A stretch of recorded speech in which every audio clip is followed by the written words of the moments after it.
Today we welcome special guest Jennifer Heidinga to lead us in our wilderness wanderings.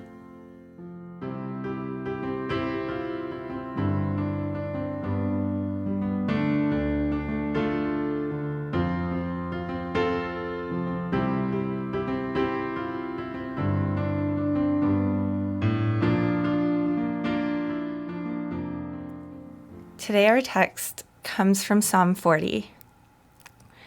I waited patiently for the Lord. He turned to me and heard my cry. He lifted me out of the slimy pit, out of the mud and mire. He set my feet on a rock and gave me a firm place to stand. He put a new song in my mouth, a hymn of praise to our God. Many will see and fear the Lord and put their trust in him. Psalm 40, verses 1-3. We keep hearing ponderings about returning to normal and forecasting as to what our new normal will look like, but no one really knows for sure. The thought of it all is frustrating, confusing, stressful, and even enough to cause fear. But over the past weeks, as I let my thoughts drift, I started to wonder what God's idea of normal is. Surely nothing like ours. After all, God's power raises the dead. God's love is so deep, wide, and high that it's incomprehensible. And God's peace surpasses all human understanding. And so, I did a somewhat strange Google search. I looked up information about God's normal. Incredibly, a lot of results came up. But the very first result on the page was an article written about how and why God entrusts us with trials.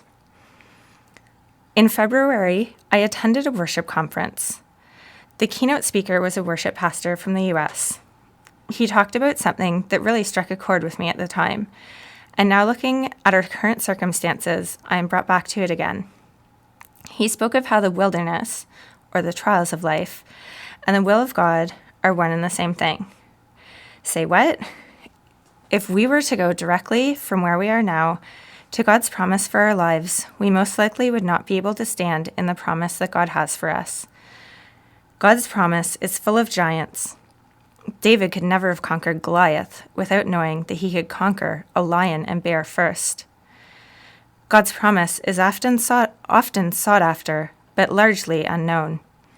God's promise brings together everything that we have learned from him as we stumbled and maneuvered our way through our wilderness, through our trials, in a way that we never could or never would experience if we had never tread across those wilderness paths. Some may be going through a time of intense trial right now.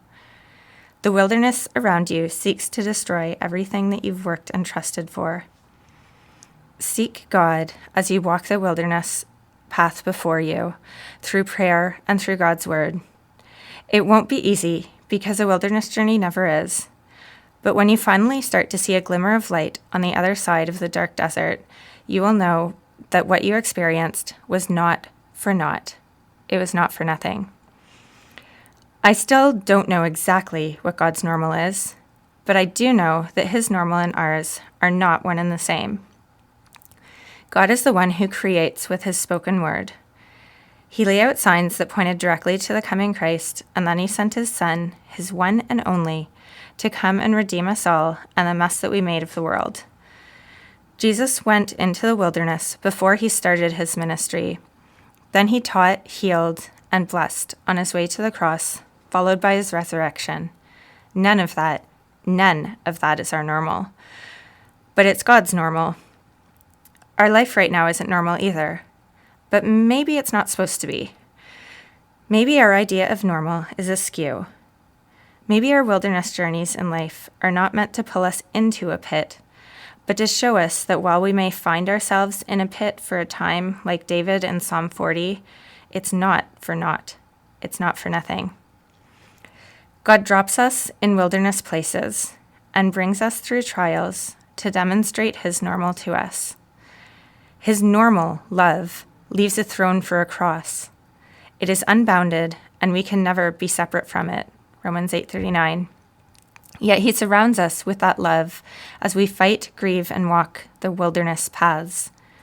God's normal peace, hope, joy, faithfulness, truth, and every other aspect of who God is His normal, not ours.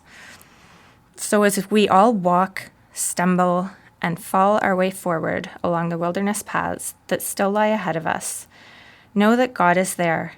He is in that. He is with us. He will never leave us nor forsake us, but rather He surrounds us with every part of who He is.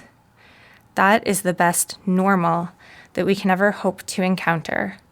And so ahead we go into the normal of God, into the unknown wilderness, with our feet firmly rooted in His promises, and with a deepening trust in God and the truth of His word.